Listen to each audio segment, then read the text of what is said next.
at the time when I decided to become a construction lawyer, I was working in-house on a live project on Channel Tunnel Rail Link, which was at the time the largest infrastructure project in the history of the United Kingdom.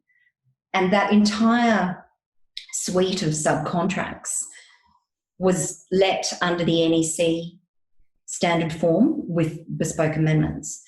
And clause 10.1 of each of the standard forms says, the parties shall, in a spirit of mutual trust and cooperation, work towards achieving the project, da-da-da-da-da. And it was a fascinating thing because when it works, a partner in contract like that sets the ethos up from the beginning that in your scenario, Michael, where we've got 10 days to do this and I'm 5 days in, I've lost 5 days.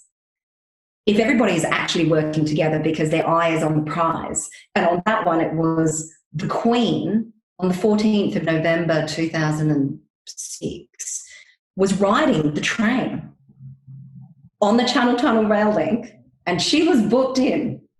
And so we had to ensure that the Channel Tunnel Rail Link was going to depart King's Cross St Pancras and travel under the tunnel, underneath the water, and end up in Paris.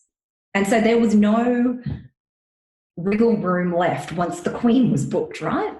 And once everybody's working towards the same goal of the program and the cost, then, you know, you can really get a good momentum up.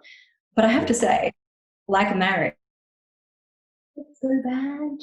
There is that extra element of, I worked with you in a spirit of mutual trust and cooperation, and it appears you weren't. You weren't trusting me, you weren't cooperating with me, and you stopped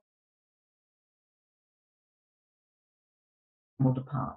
So yeah, it's amazing how basic human behaviour can just rip apart a contractual relationship. You know, to me, it doesn't seem.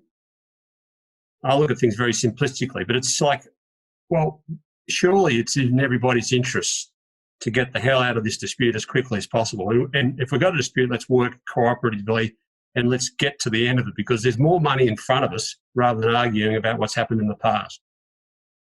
But it's like you can have all the right contractual processes and you can have the really skilled up administration teams, everything like that. But once that trust is broken, it's just, and that's just human touch. That's just trust between human beings.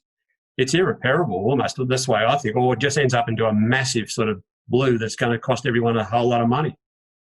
And you leave the paper trail. Both sides then begin to write the letters. I attended the meeting with you. You said X. I relied on you. X didn't happen. And then the paper trail just grows and grows, and the minutes of meetings then become something that the lawyers are going to rely on about where changes were introduced or where costs or program impact were discussed, and all of those things which are set up